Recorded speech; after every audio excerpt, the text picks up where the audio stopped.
6:07. Ah, we're in. Let's go.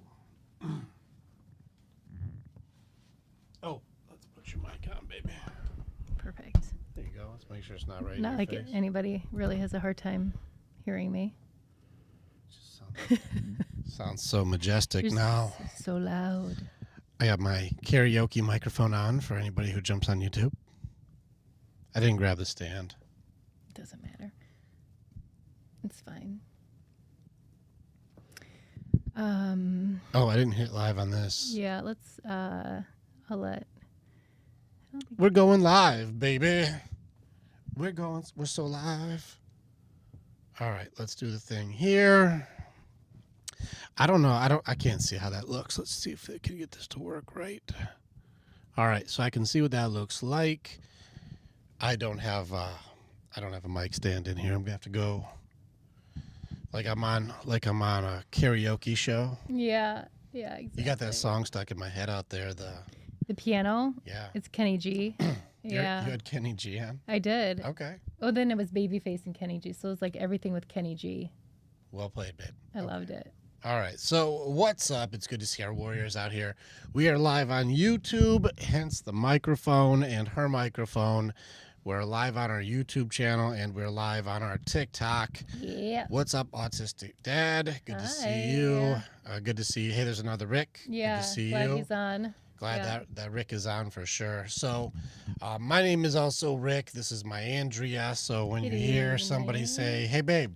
That's me. That's her. I'm saying that. She's saying, hey, babe. So we go on Warrior Wednesday. We're live now on our YouTube, and we're also live on our TikTok. We're going to hang with you guys today. So it's just a day where we get to hang out and serve our community the best that we can. Help out people. What's up, Christy? Good to see you again. She was working on stuff this morning. And so if you're wondering where the karaoke mic is in today, I left my mic stand out of here. She's got my actual mic that I use. Yeah. And so that's ready. That's the YouTube channel. So there's Ruth. What's up there? Hey, good to Ruth. See you there. Good to see you twice in one day. Lucky us. Lucky us, Ruth and so Christy. Let's go ahead and get into it. Our goal today is to serve you guys. And normally we have a lot of topics to get into, but we've been really working on just serving our people and taking care of a lot of stuff. What's up, Courtney? I saw you jump in today, but it was after the call, and so I was already on a different call. Yeah, hey, Courtney. But it's good to see you. So that's why I didn't let you in the chat room. I didn't let you in the room because I was already doing another call with another person. So don't think I didn't see you. I just couldn't let you in on a person's call. That's all. Any case, we're just here to serve. So ask some questions, put some stuff out here, and let's see if we can give you anything tool-wise or perspective-wise or something to help out. That's the goal for today. And then we're going to have quality time tonight because it's date night, and so I'm going to spend some time with you and looking forward to doing that. Me too. You look like you're in like Oceans, like an Oceans movie. Why? Like Oceans 14 or something. Because I'm all in black? Yeah, you look like you're you look like, what's the one that they had with Sandra Bullock? I don't know. Like Oceans 7? I don't know. You look like you would be like an Oceans 8. I feel, I wear all black all the time. Yeah, you look like you're about to go rob something. It's like I have something inside I'm gonna yeah, you never know what you're gonna get. You just took some magic egg or something. Oh my god. What's up, Corby? I see you on there. But in any case, feel free, fire off some stuff. Otherwise, we'll just get into something random and hopefully it triggers something important to you and we'll take it from there. But otherwise, Q&A, ask questions, do things. We do have options. If you go to the links, people can book calls and you can spend time with us. We have communities that we're working on. What's up, Nick? Good to see you. We do have ways that we can help people out. We don't go live very often because we're not social media influencers. I guess we are, but not deliberately. No. That's not we're not our job is social media. We actually help a lot of people outside of here. So that's what we do is work with our communities and work with our people. Yeah, exactly. Enough information to be able to help more people. And that's really it. Yeah, so feel free, ask questions or just put up a topic. And if we can support in any way, if it's what we do, because I do work in the psychology or the behavior field, If that helps you out and it gives you guys some new information or new tools, that's what we're here for. Yeah. I gotta get used to this microphone. I know. Is it weird? Yeah. Yes, it is. Yeah, you sound good. I never have my headphones on or whatever. You sound good. I have a topic. I kind of mentioned it to you before we jumped on, but you're like, let's just see how it goes. But it has been a video that has got a lot of attention. And it's the one that you did with, oh my gosh, I'm trying to think of his name. Timarago. Thank you. Talking about empathy for men. And maybe that'll spark. I think Danielle's on the same look at page. you. What's up, Danny? Danny, you in my brain. You girls are on the same page here. The empathy for men thing, it's actually it's a good question. Yeah. Like, that is a good question. Like, how does a man want to be shown empathy? Because you can't show him in the same reassuring way that women like reassurance, because that gets weird. Like, I can see your feelings are there and I want to validate those, and I'll never leave you. And he'll be like, what are you talking about? Yeah. Like, it gets weird very quickly because we don't require reassurance as much as appreciation. And so being able to go like, I definitely love how much you love, or like the way that you give and sacrifice is something that I appreciate so much. Yeah. And being able to say like the way that you love, the way you're doing acts of service is a love language. Let me appreciate your giving nature. Let me appreciate how good it is for you to give the way you do. The way you protect us is so appreciated. And I love that you're willing to sacrifice and give for us. You're a good man, you're strong, and you're capable, and I love that you give that to me. If you like appreciate, if you build your man up, if you give him that appreciation in a way, like not just for what he's doing, but for who he is, like appreciate your man for who he is, that gets noticed. Yeah. Maybe guys, let me know if that feels good. But if your girl came and said, I love your giving nature, I love how much you're willing to give and sacrifice for our family. I am so proud that you're my guy. I love the type of man that you are. Would you be like, she sounds crazy? Yeah. I hate that. No. Way to go, Canadian Bacon. Yeah, that's awesome. Got a good girl. Nick says that would be awesome. Or even just the acknowledgement of everyday stuff. But if you have a partner that's going through a hard time, just letting them know, like, I guess, would this be correct? If I came to you and said to you, I see that you're going through a hard time. I'm here for you. You're strong. Like, I believe in you. I know you got this. Like, I guess it's more of encouragement than it is. That seems like a lot more reassurance. Yeah. Yeah. Like, I'm here for you. I got you. Yeah. That's reassurance Yeah. talk. Sometimes for us guys, with me or not with me, if we're going through hard things, do you want your girl to get in the middle of it? Or do you want her to like, I got this, babe. Just support me and cheer me on. Yeah. Yeah. What's up, Chris? I see you. Yeah. Hey, Chris. Hey, Phil. JJ, we appreciate you, man. Yeah. I think you're awesome because here's one. JJ, let me appreciate you. Let me give you, what's up, Derek Leisner? Good to see you, bud. Yeah. JJ, I got you right now. I am so honored and appreciate the kind of man you are for being here, because if you're here, you're the kind of guy who wants to get better. And I honor and appreciate the kind of dedication you have to improving yourself, because I know you want to improve lives for those around you. So I am so proud and appreciative of the kind of guy that you are, who's in a situation or place like this that you want to be better. And that I definitely appreciate. I definitely appreciate a man that does that. Yeah. Does that feel cool? Or do you feel like, nah, just tell me you'll never leave me? Yeah, I don't think that's it. I don't think that feels good. Feels weird. Makes it weird. Yeah. I think specifics matter too, rather than generalized, thoughts. I think being specific is helpful. Yeah. And so that's kind of what I'm getting at right now is note it. Like, if you pay attention to your person, it is tough because ladies, it's hard because there seems to be like a new thing where value me for what I do and not value me for who I am. And so ladies are also falling into that too. Like, that's hard too, because women are given burden of performance, and now they also are trying to say, measure me for my worth that I bring to the table and not who I am.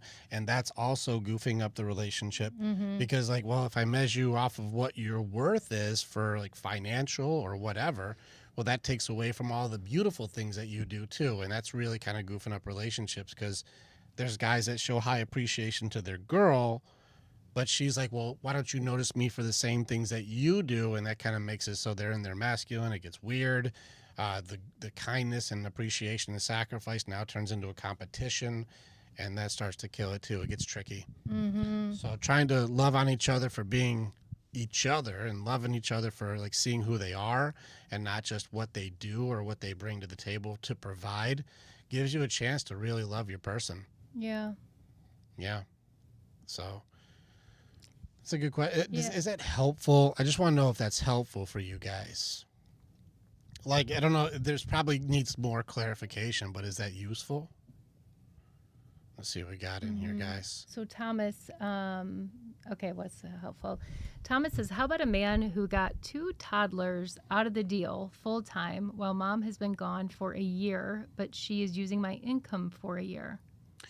This is where it gets tricky. And Thomas, maybe help me out here because I got a lot of guys who are having these situations where for some reason they're just not going back and negotiating the court system as much as like ladies seem to be like, as soon as there's a change that week, I'm in court changing it. But guys are like, nope, we're just going to keep it going. And then maybe in a year or so, I'll go to court and file a change in finances or a new custody agreement.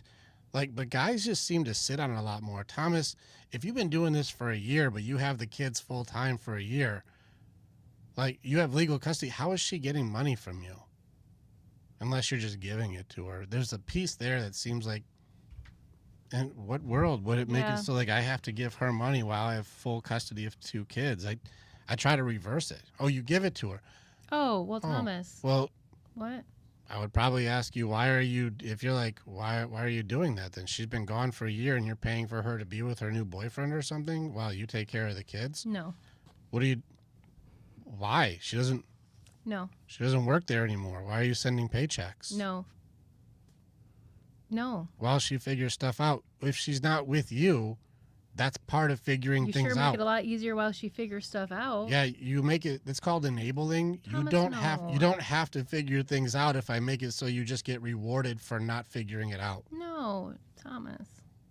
I don't know if you see that, Thomas. If I keep giving you rewards for not doing it, why would you do it? As humans, we have to go through tough things to learn tough lessons. But if you make the tough lesson not difficult, then she won't be working on anything. You just enable her to just keep using you and not have to be a good woman. Yeah.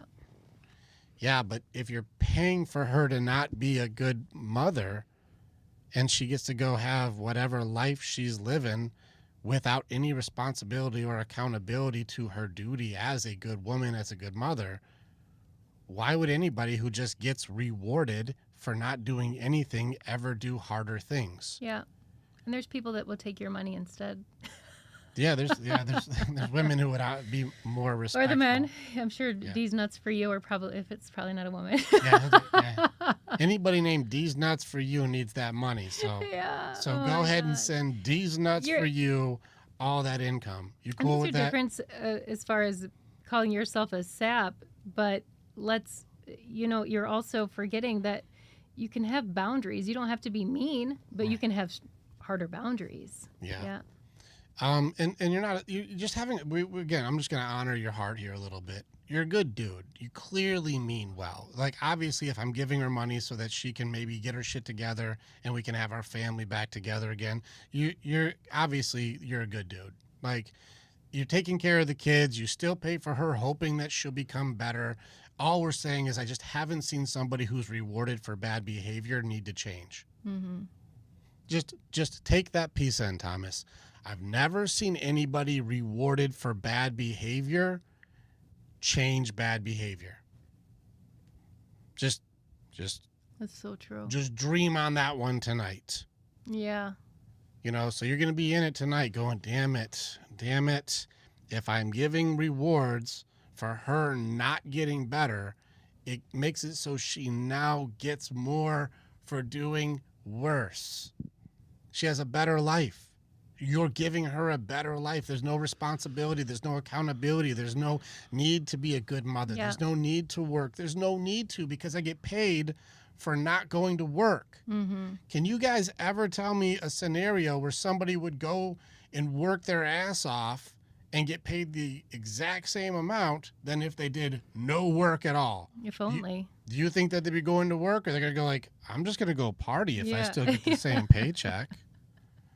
Maybe not even party, maybe just not go. Thank you, Kane. Kane Rubik's. Good looking out. Thank you so Yeah. much. That's awesome. Yeah, Canadian Bacon, where do you live? Maybe we're neighbors. Just kidding. Canadian Bacon. Corey, separating from a marriage, but trying to put faith in another woman to be in my life and my sons. What? Separating from a marriage. Corey's been active. I didn't get to read all of it. It's going kind of fast in the chat, Corey, but I've seen you putting stuff up. And Canadian Bacon, I'd love to have a beer with you. That sounds awesome. He lives in Canada. Okay. Road trip. Yeah, road trip. You guys are very complimentary tonight. It's very kind. Thanks, guys. Yeah. Very cool. Yeah. So separating from a marriage, but trying to put faith in another woman to be in my life and my sons. How long have you been separated? It's been a year. It's been a year separated, and now you're not even divorced yet, right? This is where you'd have to really look. What do they call it? Chaining or going branching? Where they go from swing from one branch to another branch to another branch, and you never take any downtime to heal up. Yeah. Yeah, so this may be one of those ones where I would probably test a measurement of how good are you inside, how much of the wounds from this relationship that you just had are you bringing into the new relationship? And so how much baggage are you bringing to this new person, expecting them to be able to be a part of the cure? Mm-hmm. Here's something too, Corey, because I don't know you yet. So here's the pitfall that a lot of people who go from relationship to relationship run into. Here's a tough one, is that if I go from one relationship to the next relationship without healing and wait for that person to help me heal, the relationship is going to be based on me needing somebody to help me. I need her to heal me. I need her. And she may be attracted to you because you need help. And people who like needy people will be attracted to someone who needs help. Mm-hmm. Until you start getting better. And then the reason you guys have a relationship is gone because you don't need the help anymore, but that's what they do.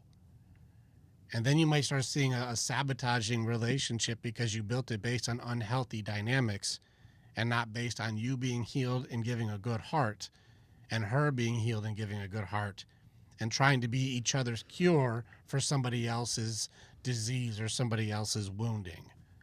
It's a pitfall that'll kill you because sabotage will kick in simply because we were both hurt people when we met. And so if one of us gets better because helping them makes me feel good, you may be putting yourself in a position that's destined to fall apart unless you're both mutually able to grow through it, which is possible. It's not impossible. But if you're both aware, we're trying to heal with intent to pivot and shift into healthier relationship, then it's got a chance. But just be aware of that pitfall or else it's real easy to get screwed up. It's really easy. Yeah. And Ernest, thank you for the hearts. That was sweet. Thanks, Ernest. Ernest Renova. Okay, so there's a question. All right, I couldn't read his With Chris name. Hitch? No. Which one? How well can people with opposing love languages make a healthy relationship? It's actually a good question. It can be done. It's just being aware of each other's things. And if it's something you're not willing to do or they're not willing to do, then that's not a match. But if you guys both have willingness, you guys can easily make it work. Yeah, and I think that, too, again, living in the society we do as a me society, love language is really making sure that it's kind of like a selfless thing. You know, you have to make sure, because if it's not yours, it's not going to come natural to you, which means you have to put forth effort. So start there. And like he said, if it's something you're going to put effort into, otherwise it's not going to work. No one's love cup is going to be full. Yeah. Also be aware, if you're the one who uses somebody's love language as an excuse to have them do more things to get it, you are the poison in the relationship. Yeah, I don't like that. What I mean by this is, since I know that touch is your love language, I won't let you touch me unless you go and do more things. Ew, who's, nope. Oh, guys, is that really impossible? I knew you were going to do that. There you go, Pat. He's like, that was my ex. That's rough. I won't give you intimacy unless you do this, this, and this. Just so I don't think this is absolutely nuts, right? Are there guys, for the guys that are on here, are there women in your lives that have done this thing? So you have a love language. Oh my gosh. For 2 years. Geez. Oh, for sure. It's real. Honor on you too, Danny, going like, that was me in my 20s. Like, yeah, way to go, girl. Ooh, look at these guys, baby. That is, and this, oh, mine wouldn't, no matter what I did. That is so sad. It is sad. That is so, so sad. Yeah. Dang. I can't even imagine being in love with someone. You're saying that you're in love with someone, and for them to use your love as a weapon and be fully justified in doing that. Like, just speaking from my experience and myself, if I did that to you, for me, I feel like I would feel so off and so wrong. Like, my soul wouldn't be happy. It would make me feel just not good inside. Like, angry at myself for treating someone else like that I say that I'm in love with. Like, it doesn't add up. Yeah. So sorry for the guys. That sucks. That's why I said it's tough. You wish it was really rare. I do. But this is why, like, it's good that you started with, like, the empathy element. These guys aren't even, their love is being weaponized against them to say that, well, since I know you want physical touch, I will use this as an excuse to force you to do more tasks. I can't, like Chris said, I told her my love tank was on E and just needed affirmation, was told she couldn't do that. Yeah. What? Unwilling. Like, unwilling to do so. Like, for what? It costs her nothing to go, let me appreciate you. And that's your person. Like, I don't even get it. Like, that is your person. And you're going to treat them like that? Yeah. Derek is, I've gone into battle with Derek, and he's a good man.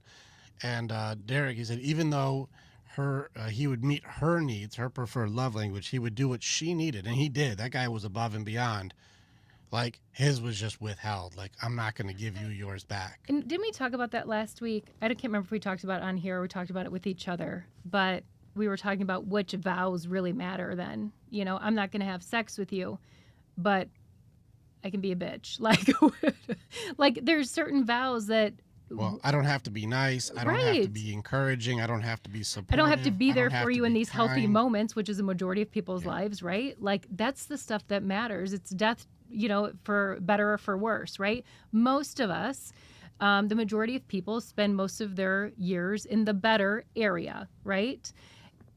And if you make that part miserable, then you're also not doing your vows. It's crazy. And I'm not saying like every relationship, you know, it's perfect. There's going to be bumps in the road, but to withhold love from somebody is not okay. Yeah. And Corey said, I had a whiteboard with bullets on my day off, and that was the only incentive. Yeah, so they use a chore list for love. I can't. Like, if you do a chore list, then maybe I'll give you a hug. Like a under protest hug. I can't. No, like, this is crazy. Because when guys want out, women hold all the cards. I know. I hear you there. It's true. Mm-hmm. There's some tough stuff for you guys. What? Oh, my God. I do for my woman each and every day. And when I ask for anything, she tells me no, even a lunch. Dang. What is happening? Ladies, an opportunity. Opportunity is here. Oh, my God, Danny, are you seeing this? Like, yeah. Lorraine says, I have a hard time believing the men. Why? Yeah. Let's just ask her why. Oh, yeah. No, it's okay. Men usually speak in truth. We don't try and fabricate as much. Yeah, they're not emotional like us women are. Yeah, we don't try to say the story to turn you to our side. We point out an observation, and then you create the intention for us. Mm-hmm. Yeah. Maybe that's right or wrong. Okay, guys, do you ever go, this is truly how I feel, and then she'll create an intention, or she'll create a justification for like why it's not that? Maybe I'm But wrong. Maybe I'm wrong. I'd rather be wrong on this one. So maybe I'm wrong. I maybe, just want to make sure. maybe then the other part of that would be, would you be okay with someone doing that to you? Of Yeah. course not. All right. So Like, men speak as victims. So if I were to say, my girl isn't showing me love, who said that? oh, right here. And so if I say my girl is not reciprocating love to me, is that victim mentality, or is that an observation? It's observation. Because I didn't say It's happening.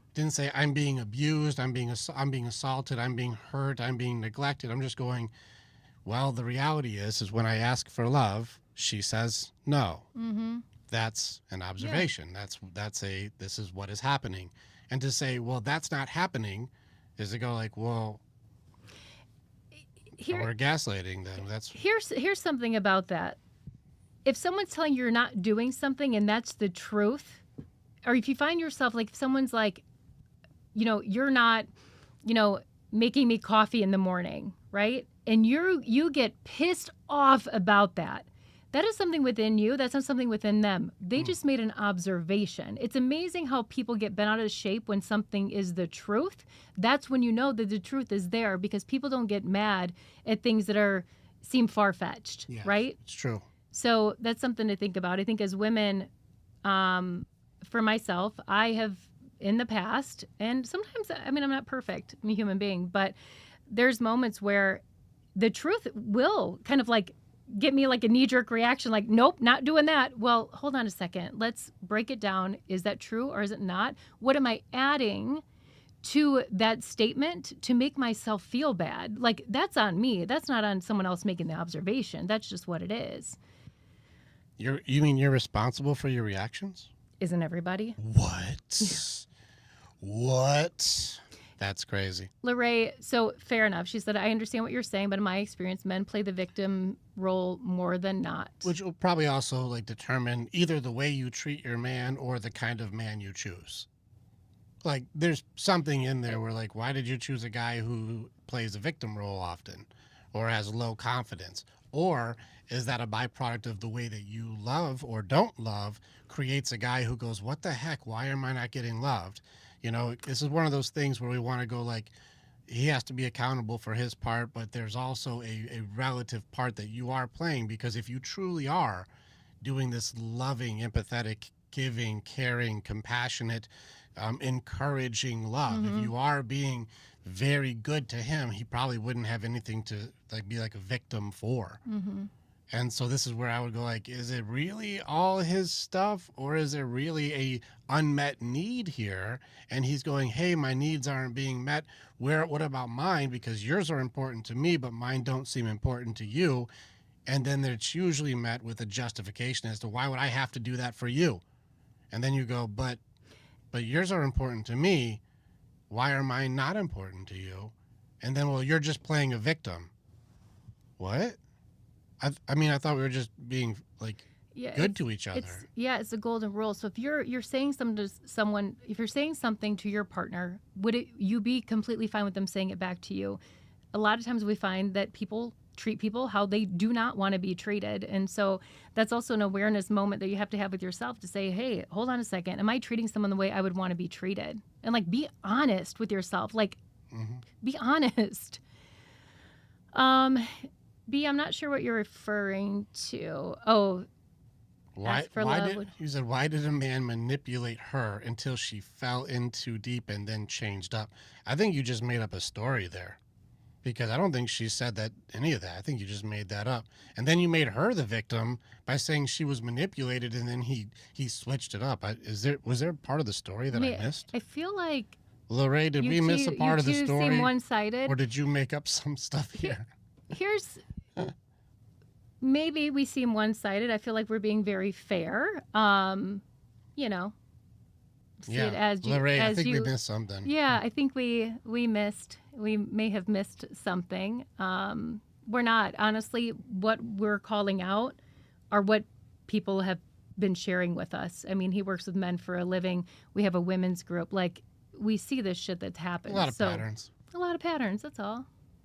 Yeah, so this is where I'd have to see, like, Hi, Shelby. Lorraine, if it was to be like very specific, like watching the interaction between you two would usually very quickly identify like what are the unmet needs or what's happening. And so we'd have to just go like, well, what's going on here with you two? But if you're like, I do everything Yeah. perfect and Yeah. he's a victim, And I'd be like, how long has this been going on? Because if you chose a guy who's a victim from the beginning and then you do everything amazing yeah. and then he's a victim, how did that Yeah. happen?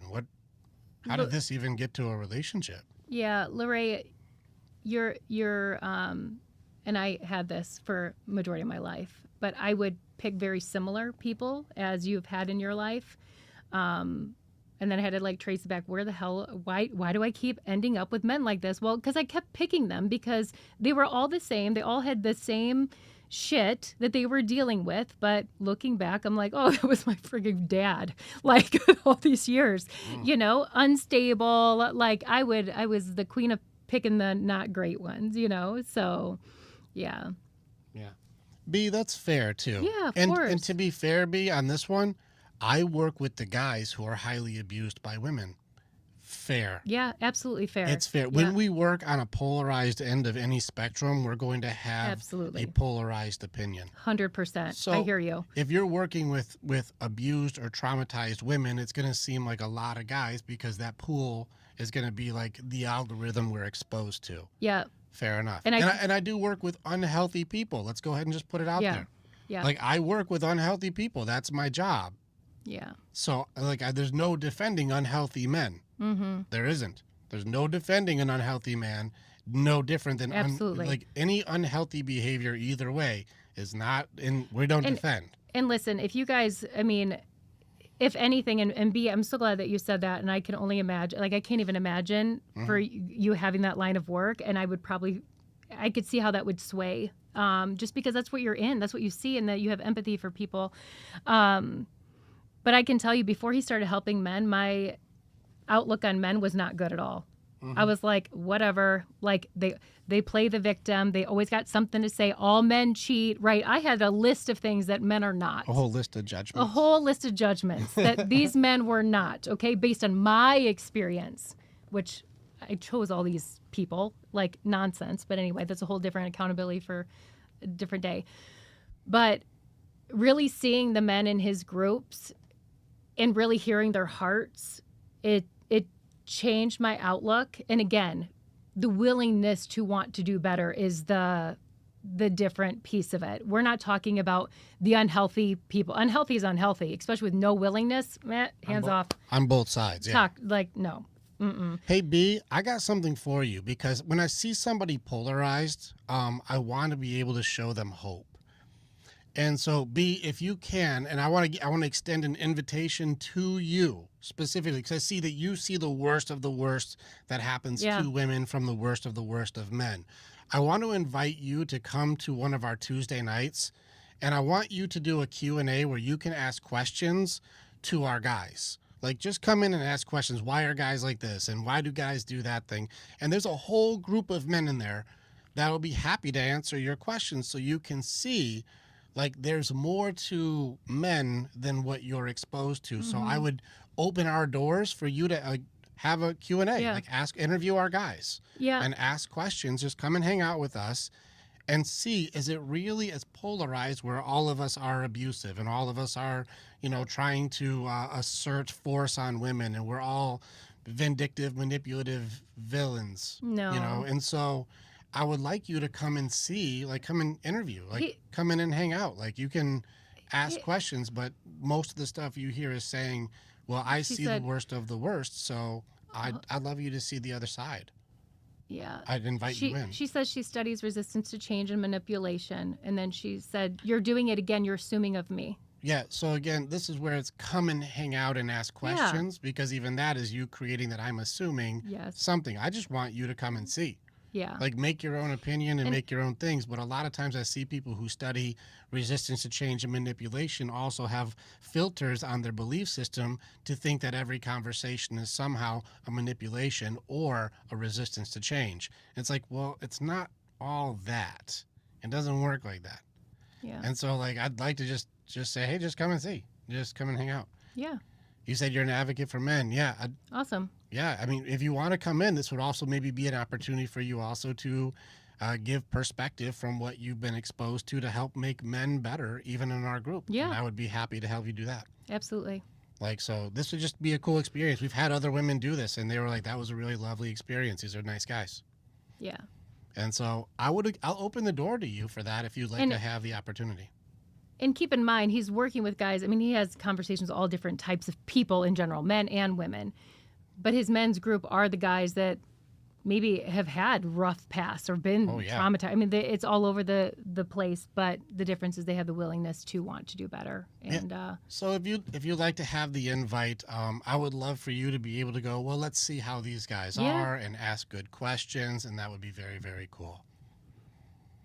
You know, Laray's like, can I be in there? Yeah, maybe I don't want to have like too many people because then it gets convoluted and it's hard to keep up with. But I'd like to have at least maybe 1 or 2 interviewers ask questions to a large group of men and go, what is the point of view that you guys see? And that would be very cool. Yeah. Like, I would be very open to that. I think that would be very fun. I just extend opportunities. It's not an obligation. Yeah, exactly. I just would say just be ready to answer questions. I mean, that's what you're with a group of traumatized men. What? Come and ask. Yeah, I'll only put you in with the guys who have done training, who have, like, we've worked with. Like, so I'm not going to put you in with the unhealthy guys who are just at the beginning of their training. But I would put you in with the guys who we've done work with. So that way you can go, is it working? Are these guys getting better? I would want it to be fair.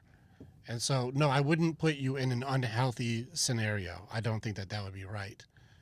Like, I don't want to put you in any place where somebody, like, people are going to attack. We don't do that. We don't do that. Ask questions, understand. Yeah. So I would really like to be able to say, like, hey, come in and ask questions and see what these guys are doing or what are we doing. And it'd be very cool for somebody who does study this to go, are these guys getting better or and are also they a just part different of the problem? perspective. Yeah. Yeah. Yeah. So that would be good. Yeah. And she didn't say that men shouldn't have an outlet. I don't think that's what she was saying. I didn't see that. I didn't see that either. But yeah, it'd be cool. Anyway. So opportunity.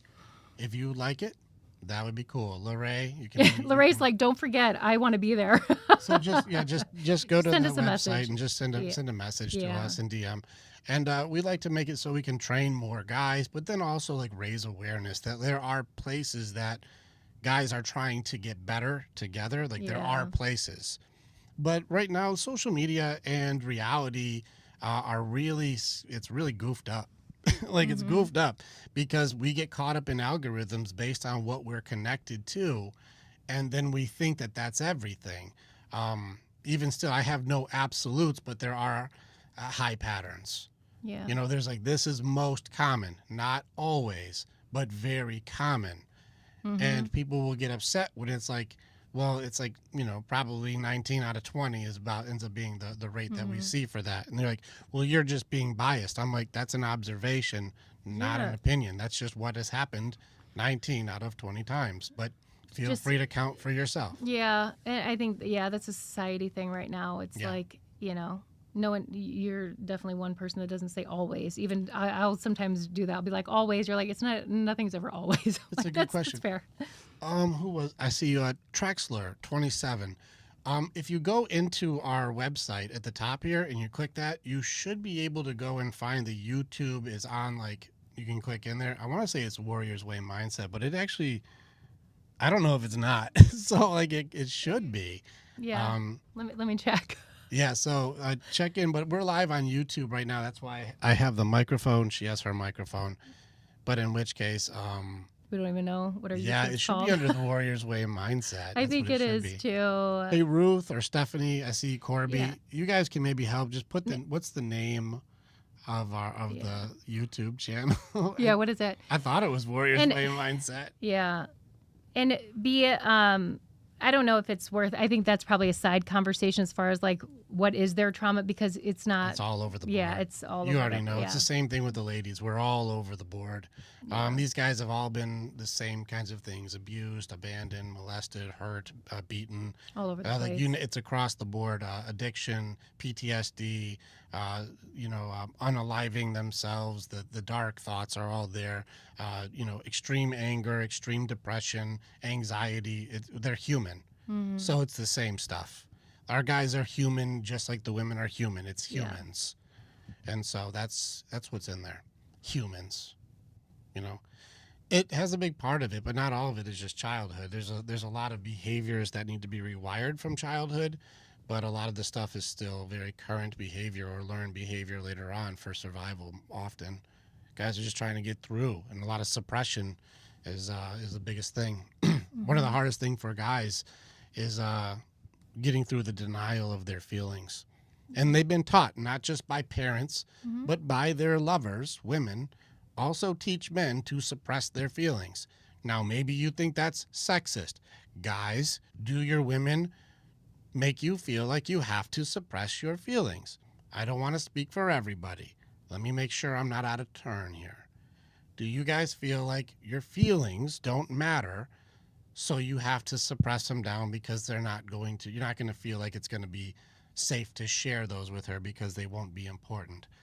A good indicator of this would be if a guy goes, "That really hurt my feelings," and the next thing out of her mouth would sound something like, "Well, what about my feelings?" Mm-hmm. That's a very good dismissal of somebody else's humanity. And so I see, yep, yes, all the time, duh, yes, it's a turnoff. Before I started with boundaries, absolutely, that was a thing. Can't feel like a sign of weakness. Men's feelings are inferior to women's feelings. There's a deflection. Um, there's, it's not looking like it's just across the board that guys' feelings are valued. Mm-hmm. And so it's not always just because of their childhood. A lot of times it's still in real time. But there's some people that I know that we both know that really the trauma hit an adult, and now they're having to deal with that, and like that's also a real thing. A lot of the defense or protection systems were Yeah. created when they were children that they're Yes. still using from current things Yes. now. Yeah. Yep. Or they've gone through major loss, like in their adult life, that has nothing to do with their childhood.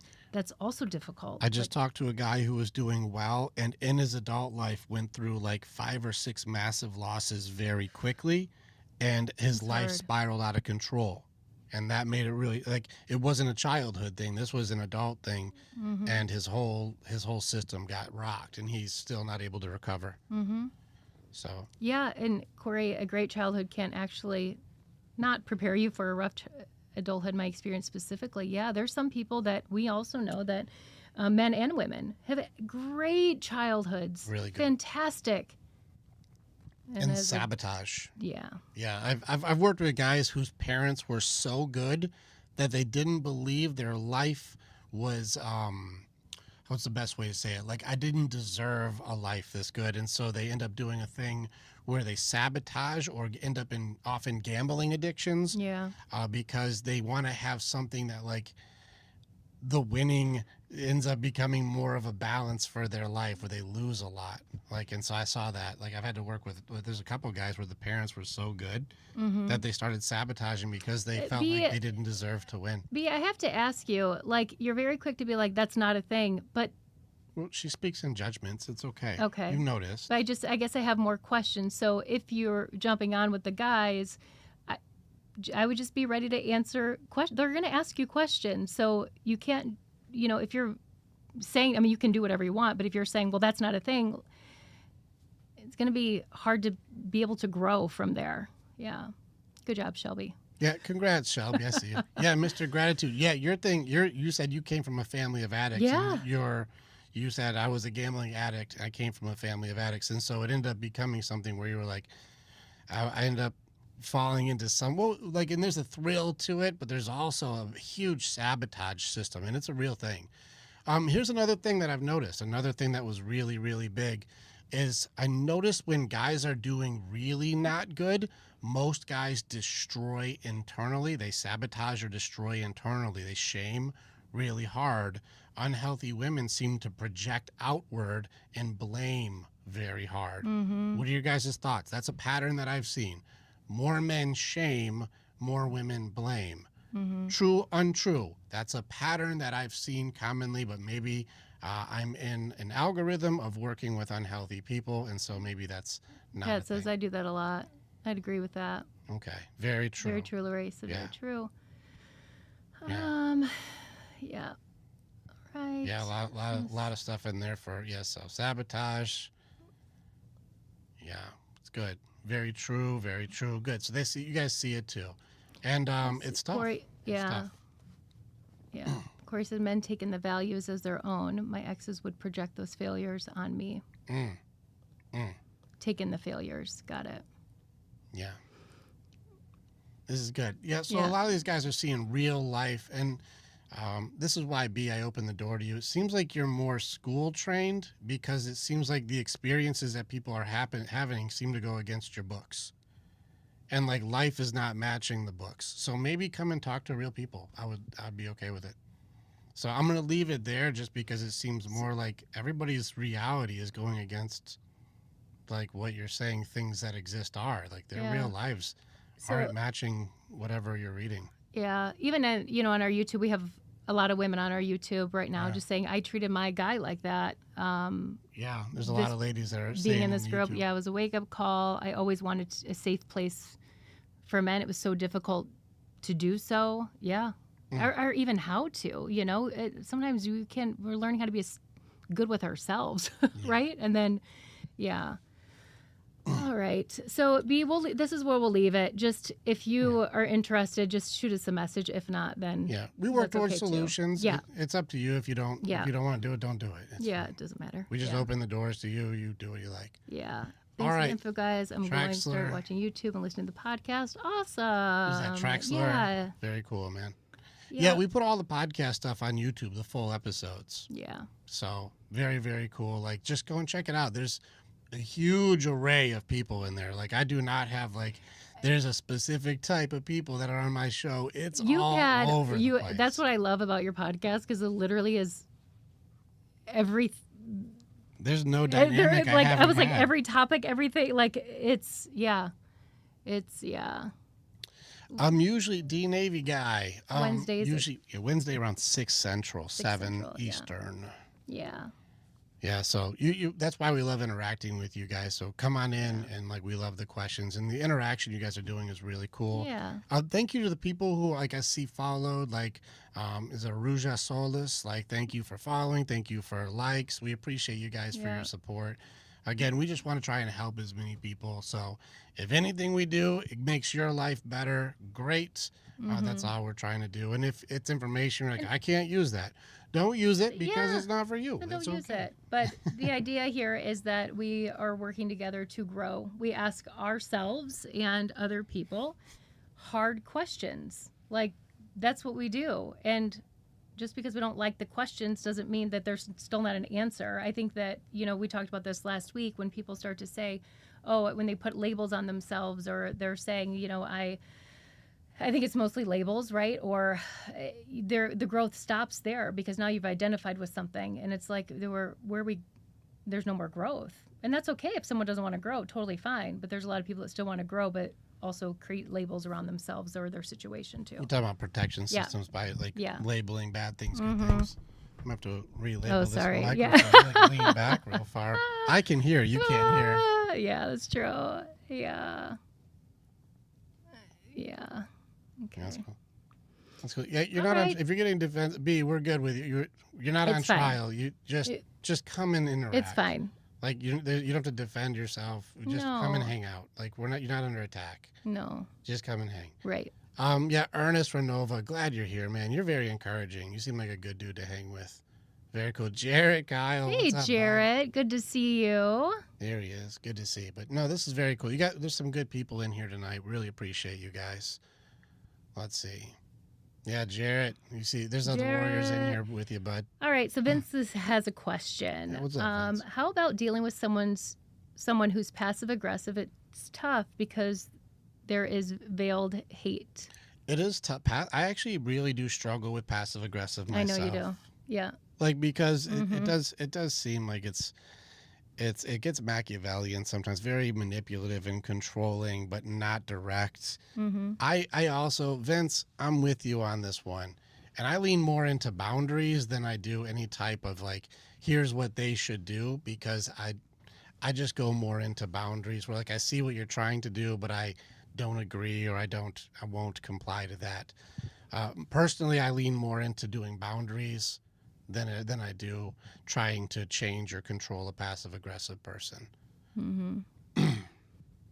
The issue Yeah. comes as to a head, and you cannot face the problem. Yeah, it's tough because like it's a very broad generalization, but I lean more into how we handle things than how other people should be. And so whenever we train our warriors, it's a lot more about like they may be doing a behavior, but how you handle it is the only thing that we can work on. And so when people start making demands like, don't talk to me like that, don't do that thing, you shouldn't be like that, Yep. these are big indicators of us trying to control others. It just turns into more like, if you're going to do that type of conversation, I'm going to remove myself from it. Or like, I think we need to take a break because it's getting into a type of passive aggressiveness that's not healthy for us. And so I don't think that that's a good conversation for me. And so we'll take a break until we can get cool. It's how we handle things, not Yeah. about what other people need to be. Mm-hmm.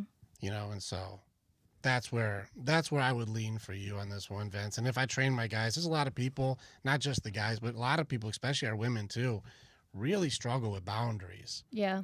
Like it feels like I'm being a jerk by saying like I don't think I agree with that. I'm not going to do it. Yeah. Like I just Yeah. disagree is like somehow conveyed as an attack these days. It's true. Yeah. It's like, no, I just don't agree with you. I'm not going to have to comply because you're being aggressive or passive aggressive. I just Totally. simply Yeah. disagree. Yeah. So that's no problem.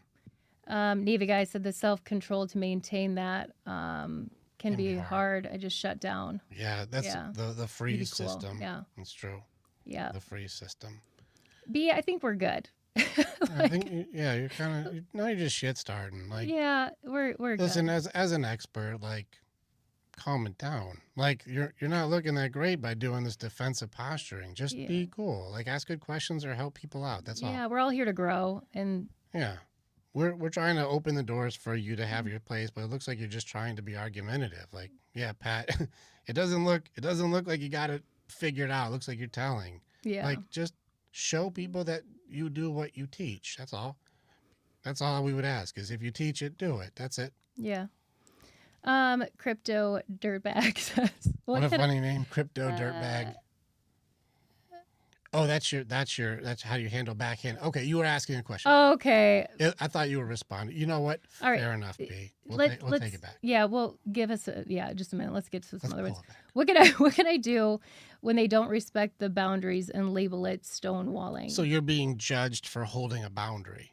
It depends too, because crypto, this is one of the things where people goof up boundaries. They think, don't talk to me like that is a boundary. That's a demand, not a boundary. And that's where it gets difficult, is because I think you shouldn't do that, or don't do that stuff, or you can't do that, or if you do that, I'm going to get you with this thing. And it's like, well, hold on. Is it ultimatums? Is it demands? Boundaries are simply how we're going to take care of things from our end, how I will handle things. And this is where people get goofed up. And here's how you think you're making a request when you may be making a demand. We did this last week when I said, hey, baby, can you do me a favor and do this thing? Yeah. And she's like, no, I can't do that. And I go, every time I ask you to do something, you never do it. This is such bullshit. And I start getting angry and yelling at her. Was I actually asking her as a request, or was I asking her but making a demand? Do you guys see it? Because I gave her an option of like, hey, can you do this? And she's like, no, I'm not able to do that right now. I can't do it at the moment. Well, because she says no to me, the way I react to it shows I wasn't making a request. I was actually using this question to mask my demand. And so, hey, can you do this? And I go, I really can't do that. She goes, you never do anything around here. You're not doing anything right. What's the point of you doing this? You're useless. You're this. And start getting into judgments and anger and manipulation and mean. And you're like, whoa, were you really asking? Or were you telling and just masking your demand with a question? Hold on, slow down. You're making demands, not requests. In which case, this is where you would have to go. The boundaries is not a demand. And it's going to have to not be in that way that, hey, if you do this, I'm going to make this horrible for you. That's a threat. But if you do this, I'm going to remove myself from the conversation. This is holding a boundary. If you do this, I won't be doing these, I won't let you borrow my things anymore. Or if you're doing something that's going to be against what I believe is right, I'll remove myself from these interactions. Those are the kind of things where it starts getting, I have to look out for what I believe is right and not get wrapped up in who is right. Mm-hmm. That's where it gets tricky. What's up, Sarah Ammerman? I see you. Yeah. And Troy, you found it. Good job. Yeah. I don't know if that's helpful or not, but trying to make sure that I go here's some more examples. Don't email me on the weekend. Is that a demand or is that a boundary? I'm just going to pick some random things. Mm-hmm. Don't email me on the weekend. Is it a demand or is that a boundary? Because I don't want them emailing me on the weekend. Right. So is that a demand or is it a boundary? Let's see which one is it. This is obviously a boundary. All right, Pat says it's a demand. Yeah, that's all right. Average gamers, I think it's a boundary.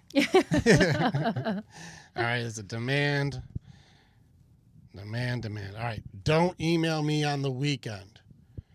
Yeah, it ends up becoming, I'm telling you when you're allowed to email. Mm-hmm. That's me telling you what to do. That would be a demand. Good job, everybody. That's a demand.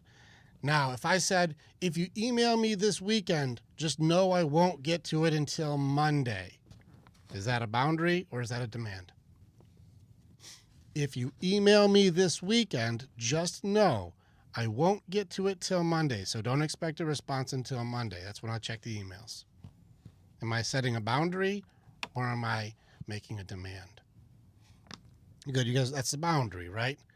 It's not about what you do. It's about what I'm going to do. That's how I handle it. That's what my boundary is just know that it'll be after the weekend when I respond. So don't get upset because I left you on red. I'm not doing it until Monday. I told you. That's just my boundary. If someone says, I need to talk to you right now, and I said, well, I don't have time now, but I can talk tomorrow or Friday. Am I setting a boundary or am I making a demand? Actually, one of us is making a demand. Mm-hmm. I need to talk to you right now. Well, I don't have that available, but I can talk tomorrow or Friday, which works better for you. Yeah, Courtney, you're like, that's a boundary. Mm-hmm. Average gamer, good job. Yeah, good job, Troy. Let's see. Boundary. So I'm setting a boundary here. This is why it gets tricky. And Christy, you're like, I don't know. This is where I get messed up. That's funny. That's fair. Yeah. That's about, I'm giving options of things that I can do, but I'm not sacrificing everything I'm doing now because you made a demand. I'm simply meeting a demand with a boundary. You see, if you're going to name call me, I'm going to leave this conversation. Is that a boundary? Or is this an ultimatum? Is this a threat? What do you guys see? Well, if you're going to keep calling names, I'm going to have to leave this conversation. Is this an ultimatum, a threat, or a boundary? Mm-hmm. Boundary. Okay, good.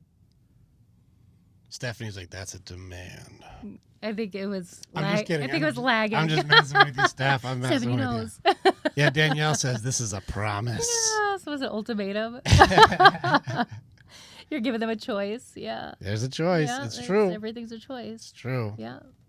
Yeah, so on this one, yeah, it could be all three. It depends. Maybe the cadence could make it all three. Mm-hmm. But it's just simply, if I'm just going to hold the line for what I believe is right, it doesn't mean you have to do anything. I'm not saying stop talking that way. I simply said if you continue to be that, I won't be here. Mm-hmm. This is why it gets tricky, because people think telling people what to do. Now, if I say, don't talk to me like that, or I'm leaving, boundary or a demand or a threat. Like, this is where it gets sketchy. Yeah. Don't talk to me like that or else. Yeah. Yeah. So maybe include some outcomes you should expect. It's just really going to be, this is how I'm going to respond. So this one starts getting into to demands, and it gets into like an or else. Don't talk to me or else I'm gonna throw this at you, or I'm gonna take your phone, or don't talk to me like that or else I'm gonna punish you. Or I'm gonna leave. Or I'm gonna leave you. I hate Don't that. talk to me like that or else. Yeah. Yeah. Is that a boundary? Is that a boundary? What do you think, baby? Is that a boundary? He's like, I don't know. Yeah, so Andrew, you're like, that's a threat. That's a threat, yeah. Yeah. Average gamer, like, I'm making consequences. It's different now. when you break it down like that. Yeah. Yeah. Yeah. Yeah, it gets tricky now because people think they're doing boundaries by saying, don't do that, or else I'm going to do this to you. Mm-hmm. Yeah, this starts getting into demands. This starts getting into threats. Yeah. You know, ultimatums are tricky. This is where it turns into a different thing. Ultimatums are like, if you don't marry me this weekend, I'm leaving you forever. Ugh. This is where I'm going to make you do something. I'm going to put you in a position you have to do it on my time schedule, or else you lose everything. How many people, I'm curious, how many people on these lives, both men and women, have had someone say, let's use, well, this will be for the married people. How many partners have threatened, if you don't do this, we're getting a divorce to get what they want? Ooh. I feel like that's a good question. That's a big question. How many people have had a partner, and or be honest if you were the partner, Sure. who has said, if you don't do what I say, we're getting a divorce? Yeah. Young Buck, you've got that one. Alyssa, you've got that one. Oh, we've been on a while, huh? I guess so. Yeah, multiple. I've called the bluff, now divorced. Corey.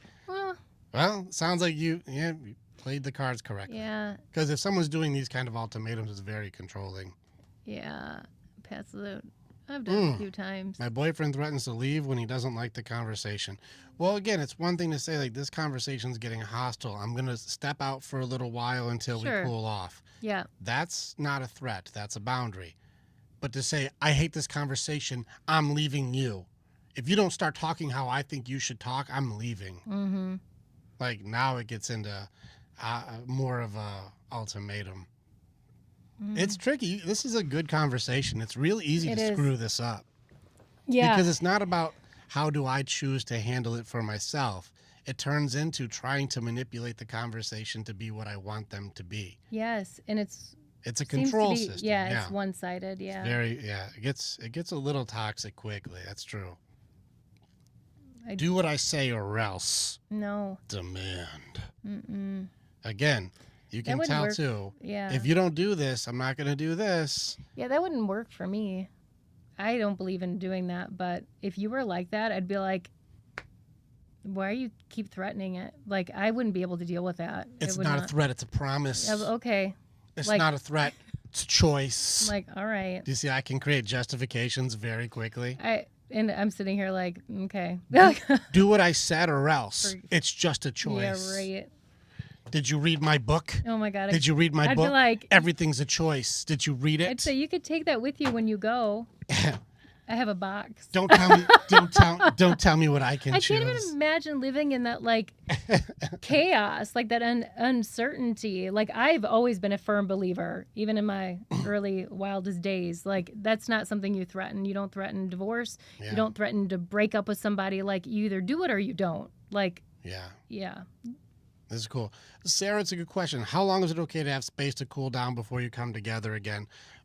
It is a very subjective question. We usually don't do more than like 10 to 20 minutes tops.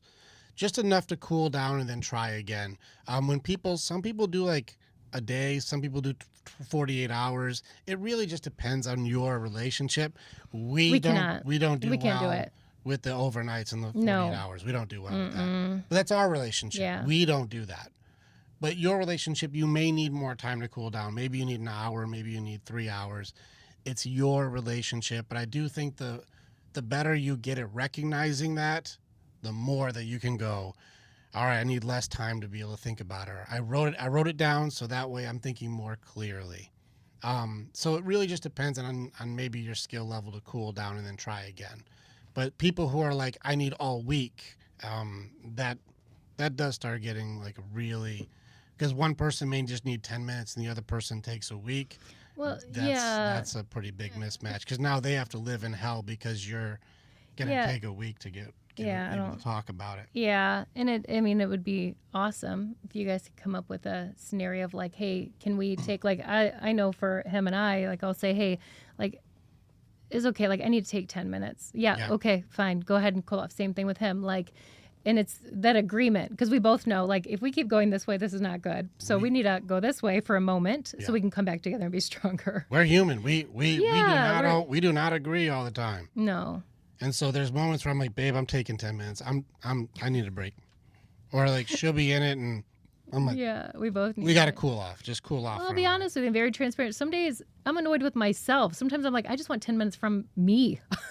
from you. Yeah. Listen, I'll tell all our guys, if your lady was like, can I just take 10 minutes for me just to cool myself off? The guy's like, absolutely. So we're good, right? Like, we're good. We're good. Let me take I don't my like minutes I don't know if any of the women have done this where you physically have to take a time out for yourself because you know you've gone a little nuts. Like, I'm saying it nuts very loosely. Okay. Right? Baby, let's do it. Ladies, how many of you have had that accountability that I know it's me, let me take a break, and you're not like, no, it's you. You're making me do this. Yeah. Autistic Dad, we've got it on Amazon, the book's on Amazon, but if you go to the website and reach out, I think we have some ways that we just try to get the information out to people. So also we're doing an audio book too. I want to get this one too. Just so you know, baby. Yeah, it looks like Shark Week. That's funny. Good. See, Shark Week. So if you know, like, it's me this week. I know. Yep. Yeah. So you're like, I know what it is. Give the men a heads up. This is a good awareness. Like, again, it is good awareness. Yeah. Listen. Our girls don't do it. There's 5 of us here. Yeah, like we got 5 girls in this house. I know when it's Shark Week. Me too. I know when it is, because I'm like, what is going on in here? So mean. Everyone's just being mean to each other. If only what? If only that would be like just happiness. How come we can't have that? Oh my gosh. Yeah. And BVC, how can I create a safe place for him to feel heard and understood? I would probably listen. I wish it was a more complicated answer than that. Like, don't listen to talk. And one thing that we do is, if you write down what he's saying, just write it down word for word and then repeat it back. Like, is this what you meant? It's most of the guys are just like, what I actually said is what I actually mean. But you'll go, oh, so he'll go, babe, I just wish we had more time together. And then you'll go, oh, so I never spend time with you? And like, no, go with the actual words. I wish we had more time together, like you and I, more together. Oh, so you're saying I never do anything around the house. I actually didn't talk about the house at all. I love you, but that's not what we're talking about. I just wish that you and I had more quality time. It is one of the love languages that makes me very happy to be with you. I like sharing my life and time with you. Oh, so I don't share anything? Again, that's not what I said, but I wish that you were using my actual sentences, though.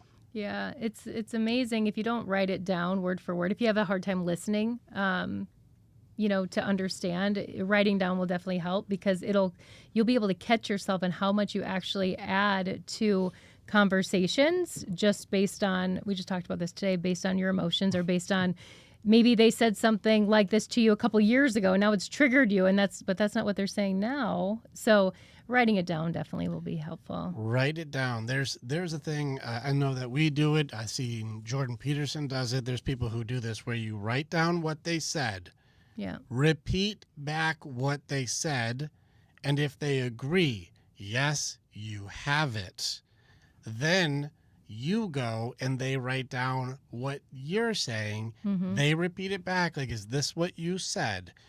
Now, this is where it gets tricky. Guys, I have to help you. We've done this. We have to help, guys and the girls.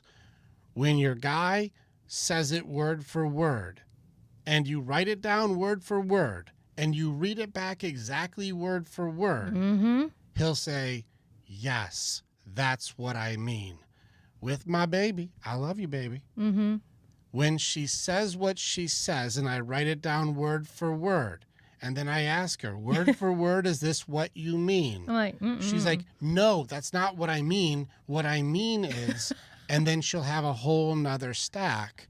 And I have to cross out the first thing said to go into the next thing that what she really meant. Yes. And men, if that happens, you have to, please, you don't have to do anything, but try to have some patience. Don't take your pen then and go, now you're crossing it off and scribbling it around. Like, let's just start over that. Like, be patient. Be patient with us women, because sometimes it's difficult. You know, because sometimes when you say it back to us, that's not what we meant. Yeah, I'll be like, that's not what we were actually saying. When you said I'm an asshole, differently, yeah, and you want to choke me, yeah, what did you mean by that? And that is like, different. Okay, and she'll be like, what I meant was, I love you so much, I get passionate. You know, I'm like, so we'll cross out the asshole thing. Okay. So what that means is, now that you said that out loud, I realize I was being an asshole. That wasn't nice. And so that's actually not what I meant. It's very enlightening. Yeah. It's very enlightening when you write things down, and then you're able to repeat and have that conversation again. If both people have to be on board to do this, otherwise, you guys will use this tool as a weapon, and it will make your communication even more miserable. Yeah, it's tough. Alyssa, you said my man's the one who always assumes the worst and misunderstands me. I'm gonna ask a weird question because I've seen a pattern. I want to see if this matches. Are you the one who works? Or at least has there's more of the provider role. Are you the breadwinner in the house, and he does a lot more stay-at-home things? Like I've seen the role reversal. We'll usually have the guy doing that behavior, and then the girl is like, "Why are you creating so many assumptions?" So Alyssa, are you the breadwinner of the dynamic, or make more? Just curious. Maybe not. We both work. And he has not healed his trauma. So, like, he's using his past as an excuse to attack you in the present. I can assume the worst for you and take things that have happened from the past and use that as an assumption and or a forecast of the future that you're going to do what someone else did because someone else did it. You're going to do it. And so I'm a fortune teller because I fortune teller from the past. That's exhausting for both sides. Yeah. So this is where I would have this is going to be a boundary element for you, where I would be like, babe, you keep adding in somebody else for me, but that's not me. Yeah. That's not me. And so this is one of those things where, like, she's done this. I don't know. Have I done this? I've maybe done this to you. Or I don't think I bring any of my past things up to go like, well, she did that, so you're going to do it. No, you do something, but it's different. Yeah, I don't think I bring up exes. No, you don't bring up exes or anything like that. No. If anything, it's like when we are able to see our old behavior, like, come up, then we're both very quick to be like, that's what that is. Neither one of us like that. So, but I feel like we're good. We don't like the observations. We don't like the observations. I think it's not that. Not only do I not like you saying that, I also don't want to do that or be that. So that's why I'm like, okay. Yeah. So Andrew, for boundaries, there's also going to have to be, and this is, let me give you guys, here's a good book. This is one that our guys are studying with right now, and we're going through it again. It's reverse. It's good on YouTube, not as good on TikTok. Nonviolent communication. It's nonviolent communication. It's Marshall Rosenberg. He's great. He's not alive anymore, but I wish he was. Mm-hmm. But his writing though is fantastic. Marshall Rosenberg has nonviolent communication, observations, feelings, needs, requests, and then make agreements.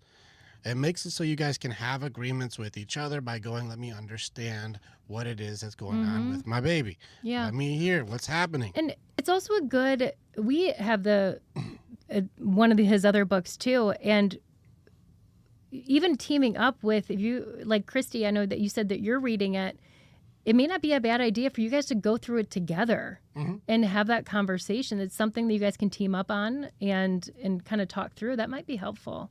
Yeah, Buck, it's pretty good, right? Like, we studied fantastic. Rosenberg a few years ago, but Yeah. now I'm like, let's go back and get him again.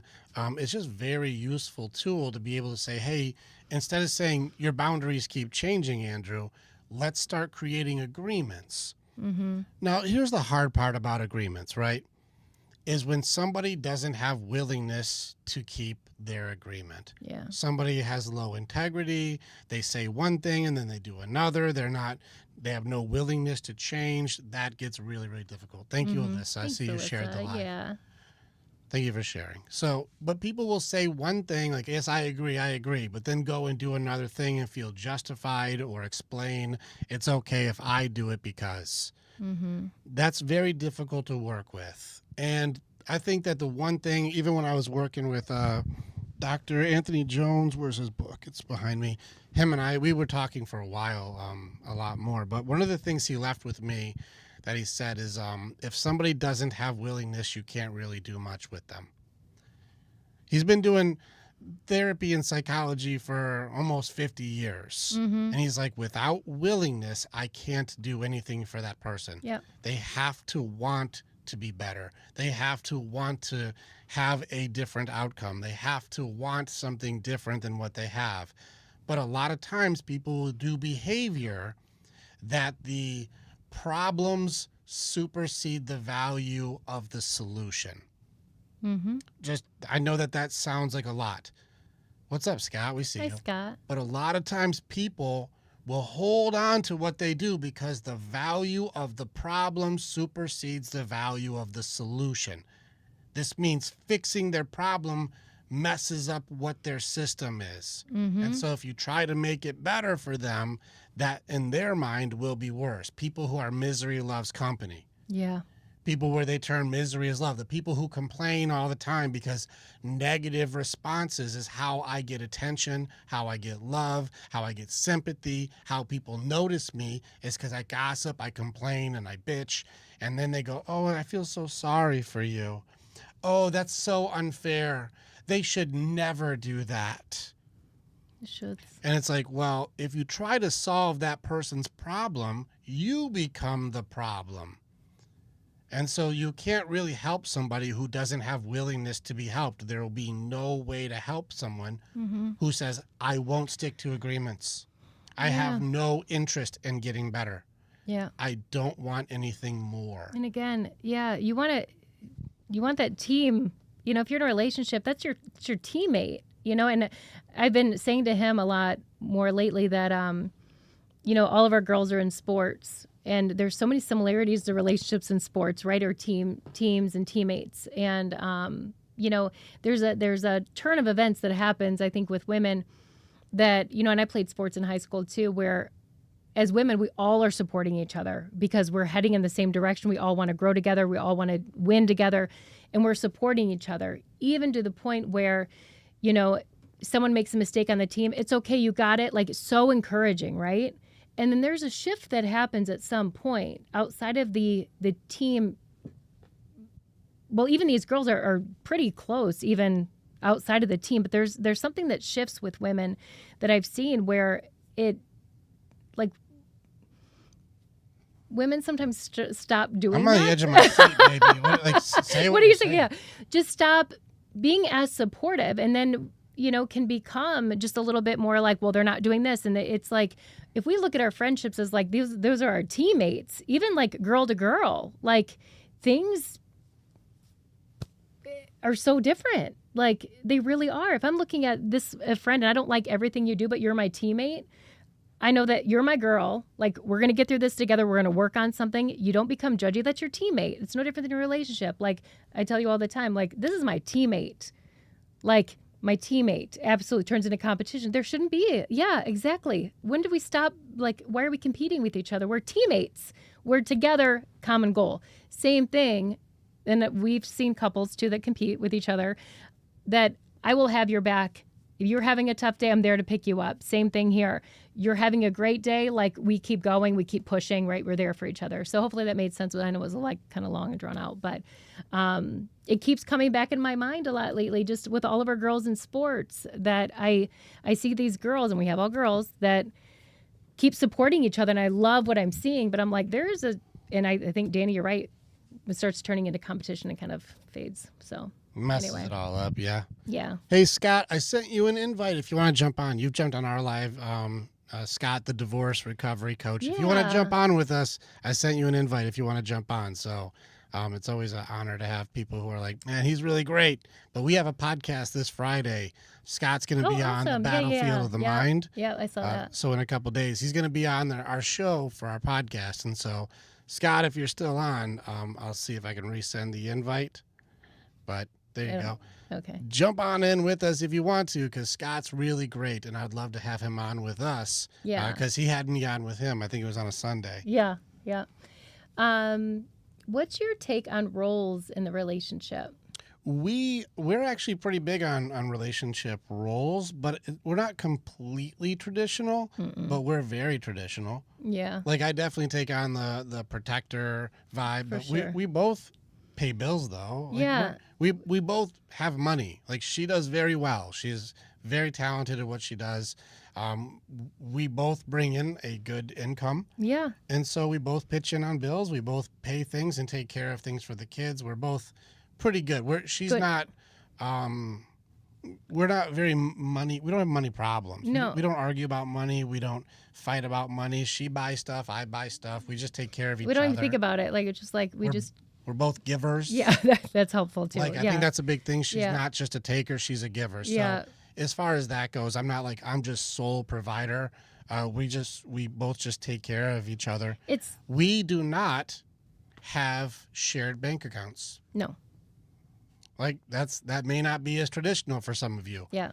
I have my account. She has her account. Yep. We do not have shared bank accounts. Mm-mm. So I just give what I want to give, and she gives what she wants to give, and everything is taken care of. And it works. And we understand that it probably doesn't work for a lot of people because money is a big issue in dynamics, but we do. Like, and that's it. If for some reason, if I'm like, oh, hey, can I have a little bit more, or can I have something, right?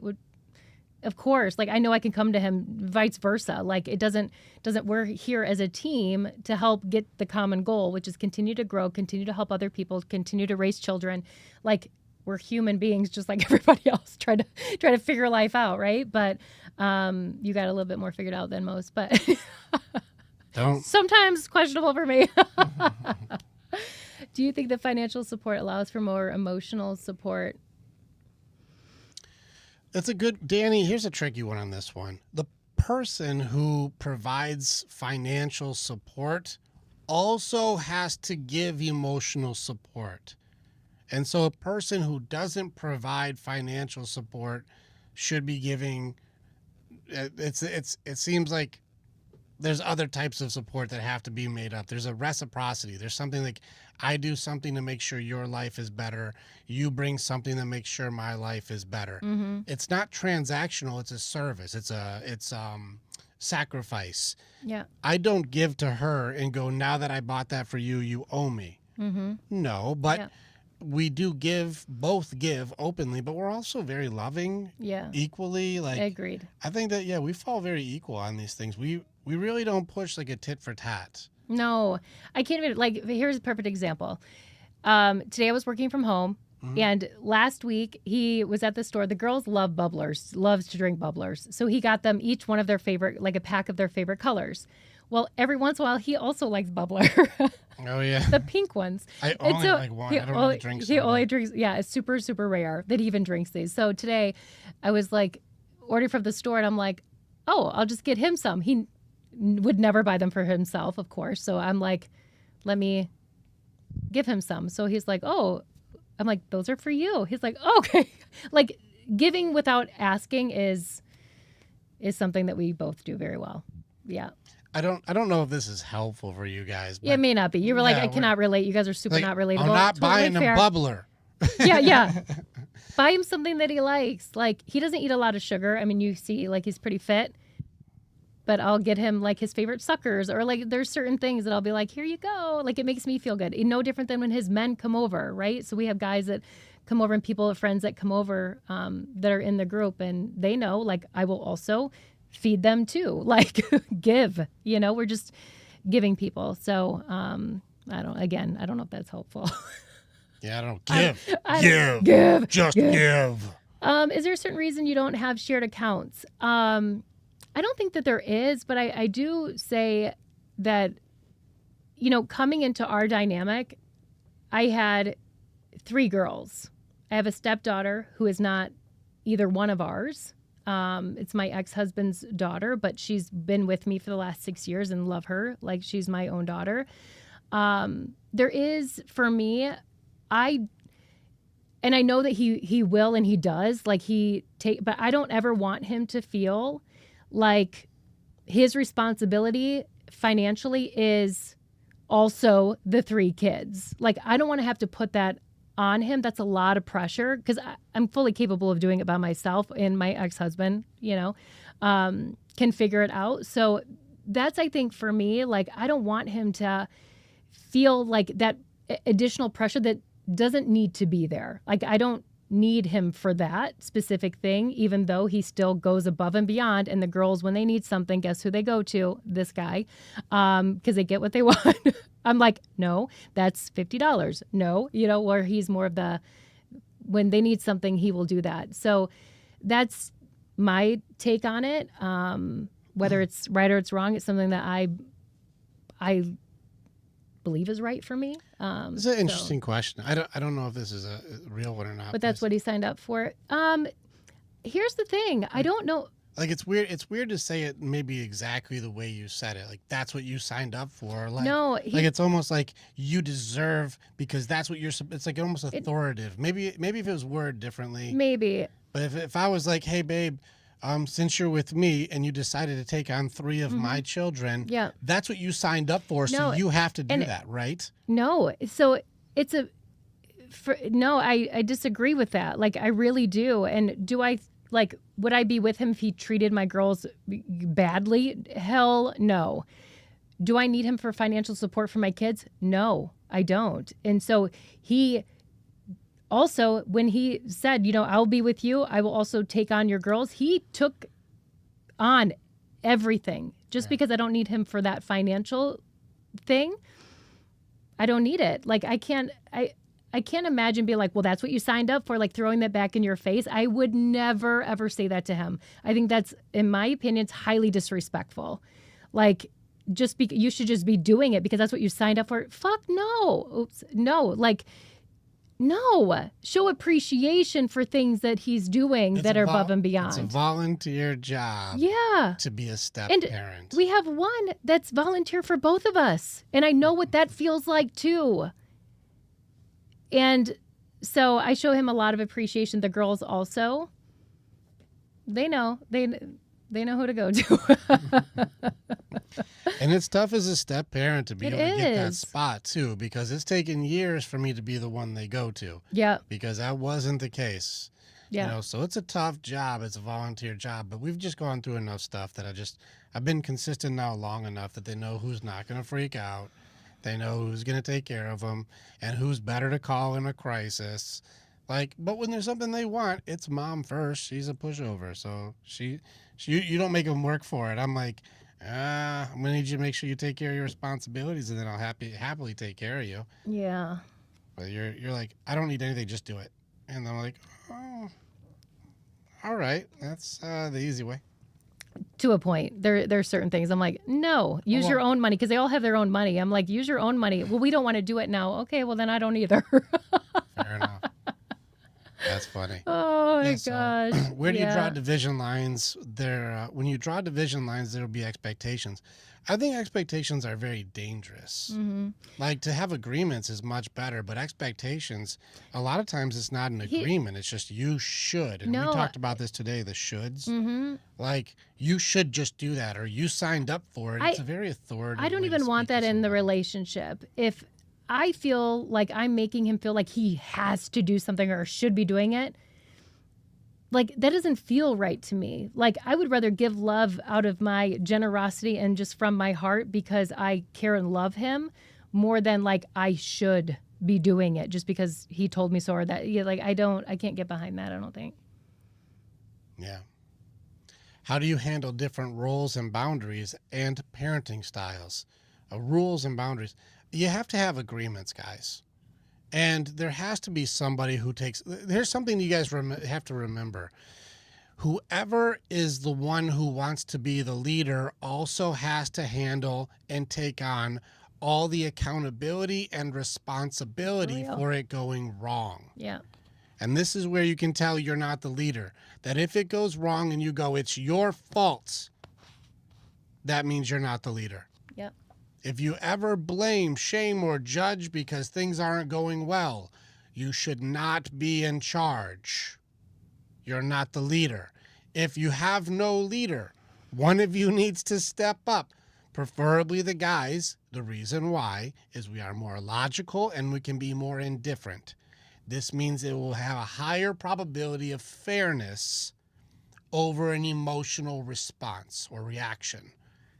This is not meant to be disrespectful. If ladies want to argue that women are less emotional than men and women are more logical than men, I will happily take this debate. But I have never heard that one go that direction. The guy who's going to be more indifferent, logical, fair, what is best, will also take on, if it goes wrong, it's on me. Mm-hmm. If it goes all goofed up, it's on me. Alyssa, You might be. well, that's why I said with Alyssa, Yeah. I think they have a reverse. Yeah. There's a couple couples I know who have reversed polarity, and it still works if they're okay with it. But that's why I asked the questions, Alyssa. I think you have a reverse polarity in your dynamic. Yeah. It's super relatable. But if you're used to more think that too. logical, like that works out better. The one who's more emotional will most likely make more reckless decisions and maybe not always have the best interest of the entire pack. So there's a couple pieces, like whoever has the more level head, that should be like, hey, this is the way it can go. Now, if somebody's a worrier or somebody's like, oh no, what about this? And what about this? And what about this? That's fine. Now, I'll take into account all of the things. A lot of times there'll be things that I'm missing that the whatabouts may help.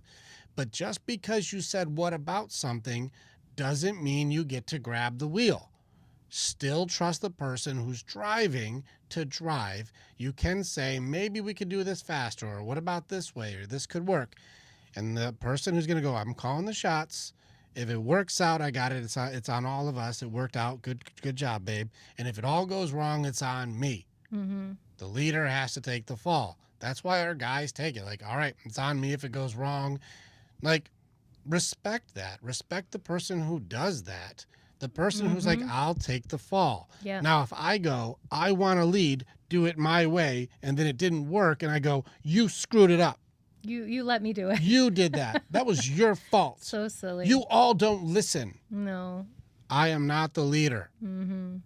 Like, that was, all right, guys, that plan didn't work out. My bad. Let's recalibrate and readjust. Let's try it the other way. Then See if it works. Yeah, and as women, if that's a scenario and it's a guy doing that, like you also, as women, we have to encourage, like, for there to be, like, we have to give our guys grace too when there's something that doesn't go right, because it's a hard position to be in for a family and to have a leader of the family, because not everything's going to be perfect. And so when there's like something that doesn't go right, encourage your guy. Just don't shame him for not having it right the first time, because we're, again, all human. Like, encourage your guy. The blaming. Yeah. It's the finger Yeah, pointing. Yeah. It's the finger pointing. That's where you can tell. Yeah. Yeah. Autistic dad said, what about the term, I wear the pants in this relationship, from the wife? Again, who's the leader? And if I have to declare I wear the pants, you're probably not leading, you're demanding. Here's the thing with leadership. I don't know if you guys know this. People follow leaders not because they tell them to, but because people lead. Mm-hmm. Like, that's a key, but some people aren't at that door, so I'll say it again. Mm-hmm. People follow leaders because they lead, not because they demand some sort of compliance or submission. Or lead by fear. Or fear. I'm not going to punish and judge and disrespect and be rude and tear down because you didn't do what I said. That's not leadership. Leaders are going to say, guys, I'm going this way. This seems to be the best for all of us. Let's all come together and make it work. This is the way. And you're like, yeah, that sounds cool. Let's go. Like, we're going to go here or here. I'm cool with the vote because both are on the way. Any votes for this one? Any votes for this one? I'm still creating the choices. I'm not going, I don't know, anything you want to do. Well, that's not leading at all. Like, it's going to be like, how can we make it best for everybody? I'll take accountability if it all goes wrong. But if it's going right, good job, team. Everybody worked together well. I'm proud of you all. Yeah. Leadership is not a glorious or wonderful position. It is a cross to bear. It is an act of service. It is a unappreciated job the most. Yeah. Being a leader is brutal. We're very, very rarely seen as human. The leader is 100%. Not seen as human. You can't make mistakes. There was a video that somebody shared with me for leadership the other day. It was so good. Where they were like, well, not even just that one. Here's another one where they were like, watch this. I'll show you guys. It was a teacher in front of a class and said, watch. And he wrote down 9 plus 0 equals 9. 9 plus 1 equals 10. 9 plus 2 equals 11. And just kept going all the way down until he got to 9 plus 9 equals 83. And then everyone starts laughing. And he's like, why are you all laughing? They're like, you got it wrong. Like, but you didn't laugh at me when I got them all right. When I got them all right, but I do one wrong, one wrong, and you're all gonna laugh at me. Ugh. That's what leadership is. Because I can do 10 things right, 100%, and one thing doesn't go right, and everyone's gonna be like, "Look, that's wrong." Yep. Talk about defeating. That's a leader. Yeah, that it is absolutely a leader. But the human element is, by doing that, how do we make our leaders feel? Like, what appreciation do we show for our leaders and our teams and the people that are working hard, like, and that are following us, both ways. Like, the appreciation has to be there. Yeah, it's tough. My wife had an overbearing leading father, my way or the highway. Any advice for a husband? Give her some grace, because there's a truth to girls with big daddy issues. They don't know how to respect a man. Yeah. Dad demanded respect. Remember we talked about demands? And so mom probably wasn't showing the type of respect that you would need in the dynamic. She hasn't seen it done well. Dad wasn't leading, he was demanding. So she's not going to know how to respect a man who leads because she only knows what demands are. Pure Phoenix, thank you so much. Yeah, thank you. And so that's going to be really tough for a lot of the ladies who either had no dad around, or dads were not good dads, and moms who didn't respect dads. These girls, these women don't know how.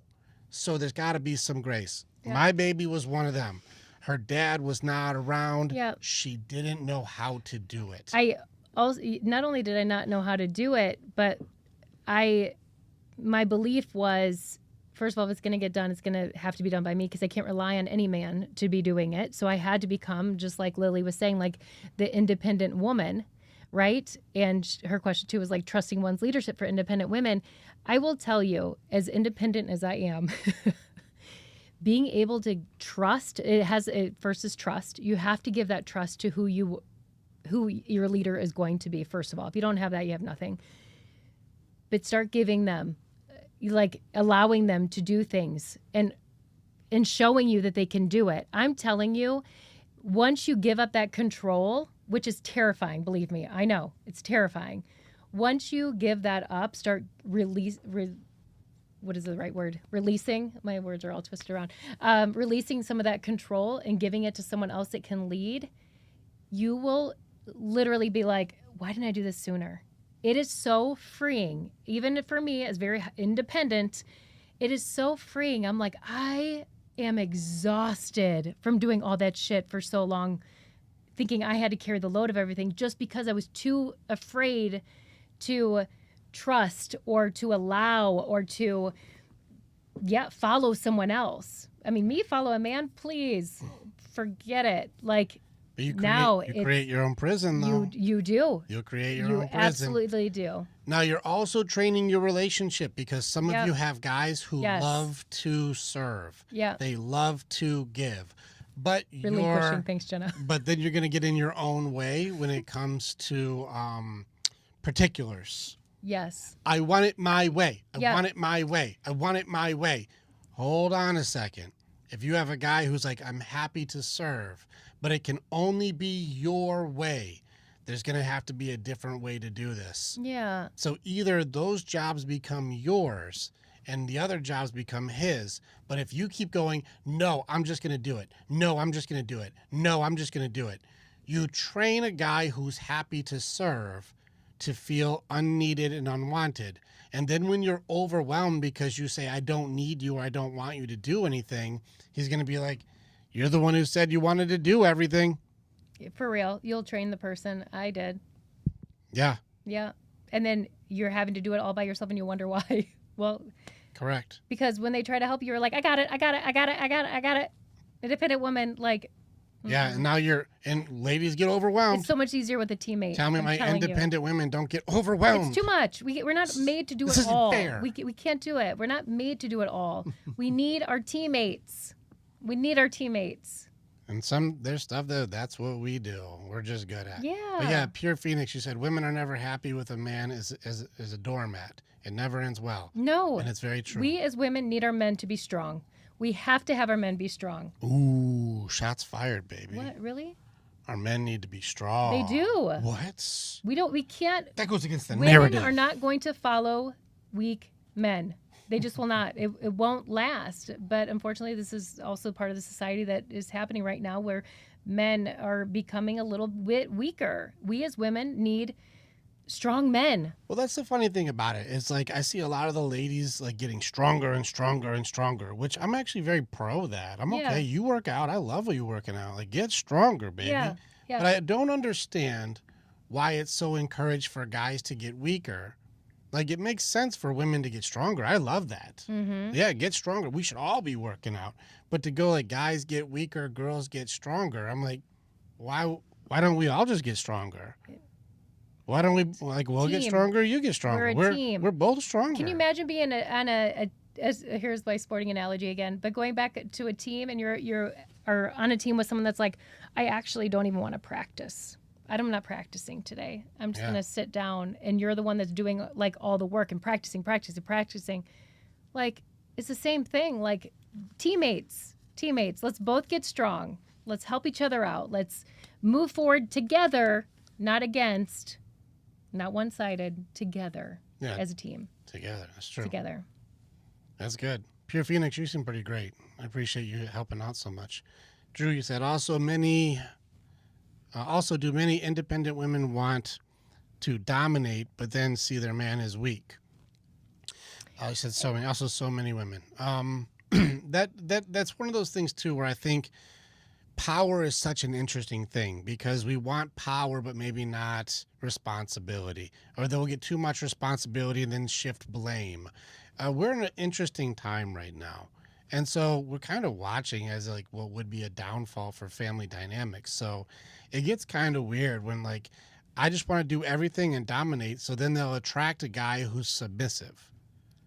And then when you attract a submissive guy, they do submissive things. Yeah. And then you wonder, why is he not able to do the leadership? Or why is he not a good protector? Or why is he not contributing? It's like, but you chose a submissive man, a guy who was broken down. Mm-hmm. And you wanted the power, but you don't want to have to do like the super heavy lifting. That's not fair. Yeah. But you wanted a guy who you could just control and dominate, who would never challenge you. Because you want power, right? But then you can't handle the responsibility. But then you don't feel safe. So then what happens? And you start to act out because you don't feel safe, and like it's such a twisted system that it will never work. It just doesn't work. Yeah, so that doesn't really work that way. It doesn't work like us. And I'll give you an example. Yesterday, we had a situation where our daughter, she doesn't watch our live, so we're gonna spill the beans here. She came in. I was in with a class, and she came banging on our window over here, and she's like, "Hey, something's happening outside." One of our daughters Listen, I'm just gonna say it. She's been driving for only a couple months, and other lady involved she was a little bit older. She was old enough where most likely our daughter ran a light. Most likely our daughter did it. But she said it never happened, of course, which I wasn't there, so I can't really say. Anyways, the lady slams on her brakes, gets pissed off because everything in her car went flying forward. Our daughter pulls up into the house, and this lady pulls up next to her, gets out and starts banging on her window. She's pissed off. She's yelling. She's like, "You need to do this, and you almost killed me. You got this." And she's hitting her window, and she's mad. She comes in with the phone. She's like, "Something's outside. Someone's going outside." There's a lady attacking our daughter's car, like just outside right now. So who goes and handles that? Who should be out there to make sure that this goes well? Mm-hmm. So I'm up immediately. I go outside very quickly, and the lady's banging on the car. Now, this is where you start seeing healthy versus unhealthy. How many of you would be like, someone's hitting my daughter's car? They're like, "Bitch, get off the car. Get off of it. You start yelling at my window. You're yelling at my daughter. You don't know what the hell are you doing here. You shouldn't be." And you start yelling. Now you escalate. Mm-hmm. Now it gets, "Get off my property." You start getting angry, right? Yeah. Yeah, that makes a lot of sense, right? Mm-mm. No. I go out there and I get in there real quick and I go, "Hey, whoa, what's going on?" And she's like, "She ran that light and she almost did this." And of course, our daughter will be like, "That's not what I did." And I'm like, "You've been driving for 2 months. She's obviously in her 50s. It's probably you." But I'm like, hold on. Here's where it shifted. And watch this. Here's where it shifted. Is when she was yelling, she was doing that, "Ooh, I'm shaking. I was scared. I'm mad." I'm with you, Jenna. She was all over the place, right? And I said, hey, calm voice too. I was like, "Hey, very calm, yeah. Hey, are you okay? Did you get injured at all? Are you okay? I want to make sure you're safe first." And she was like, "I'm so flustered." I'm like, "Yeah, that was scary. That was a very scary thing that just happened, and I want to make sure you're okay. Are you all right?" She's like, she ran that light and everything it all was so fast. And I'm like, "That's so much to take on. Are you okay? I'll take care of her. The daughter's I'm talking to her later. I got her. That's a kid. I'll take care of her. But are you okay?" And she was like, "I'm just, yeah, it's so much." And so I was like, "Let me get to your car and let's make sure you're all right." And like, she started cleaning up stuff in her car. She was like, that had me so angry. And I was like, "Yeah, but you're safe now. You're okay. You're okay." And I told our daughter, like, "Go in the house. It's all right." And I said, "Is there anything that you need? Are you okay?" She's like, "I just need to take a minute." I'm like, "Take a minute. Absolutely. Yeah. Take a minute. Yeah. Take a minute." And she was like, "Thank you so much. Like, thank you. It just really scared me. I'm sorry for just coming." I'm like, "I get it. It's okay. Mm-hmm. It's okay. I'm glad you're safe. I'm glad you're okay. I'll take care of her for running lights. Just please make sure you get home safely." Yeah. She's like, "Thank you so much. Thank you so much." You could just see her whole body shift within change. Less than 60 seconds, this went from punching a car to "Thank you so much for making sure that I'm okay." Yeah. And this is where a lot of people would goof up, is they would go in aggressively. They would call the cops. They would pick a fight. No, that lady was scared. She was just reacting, and all I did was just give her the reassurance, make sure she was safe, gave her safety security. And then the daughter, she was still in her car. Mm-hmm. And so she was like, "Thank you." And then like it was a good leaving. There's no cops needed. Everybody is okay. Yeah. And this was last night. This was this is the middle of the night. And so this is one of those things where I'm showing you what is the value of having the leader. What is the value of having the person who's got training to handle those situations? Is this could have been a just dumpster fire of a problem. Well, yeah, but also like the flip side of things, I can't even imagine. And Jenna, I agree with you. Like, first of all, people are nuts these days. They're she didn't know nuts. she was a kid. She didn't know she was a kid. She was like, "I don't know if it's a boy or it's a girl." She just knew somebody almost killed her driving. Yeah. That's all. But even, doesn't matter though, but even with that, I can't even imagine being so angry that I'm going, especially in this crazy world, get out and start banging on someone's window just to let them know, that lady is also very lucky she didn't get the wrong person. Like, you just don't know with people. That's so risky. And so, yeah, all around, just like, whoa, like that was a lot. But you handled it very, very well.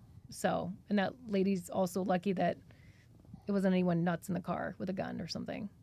I mean, we don't People are crazy. Listen, she was so scared. She was reacting, not responding. Yeah. But what I'm showing you is with leadership, I take full responsibility for the scenario once I'm involved. And I will make sure everybody is okay. Even the person who's the assailant, I made sure she was safe and that calmed her down. Yeah. Like, you can see how different leading Yeah. versus, hey, this is my place. Don't talk to my daughter that way, and starting to make demands. Like, the reason I'm bringing this up is some of you do this in your conversations with your loved ones. Mm-hmm. When your person is not doing okay, you go, I wear the pants. I'm the boss. I do this, instead of going, hey, are you okay? Mm-hmm. What happened? What do you need, baby? Yeah. I'm flustered. I'm like, yeah, definitely you are. I will acknowledge your flusteredness. But what, are you okay? Is there anything that happened? Let me see. Is there any injuries? Yeah. Like, I don't got any injuries. Oh, thank God. Thank God you don't have any injuries. You're safe. You're so naturally good at that though with me, because I always tell him, like, there's a couple things I need to know. Like, you just, we're good. Like, everything's fine. Like, there's a couple things I always tell them. Oh, yeah, I'm like, I love you. Yes, that's what it is. I have your best interest in heart. Yes, there it is. You are safe and secure. See how good he is? Because he remembered. I don't even remember what I told him I wanted. and I'm going to text you later.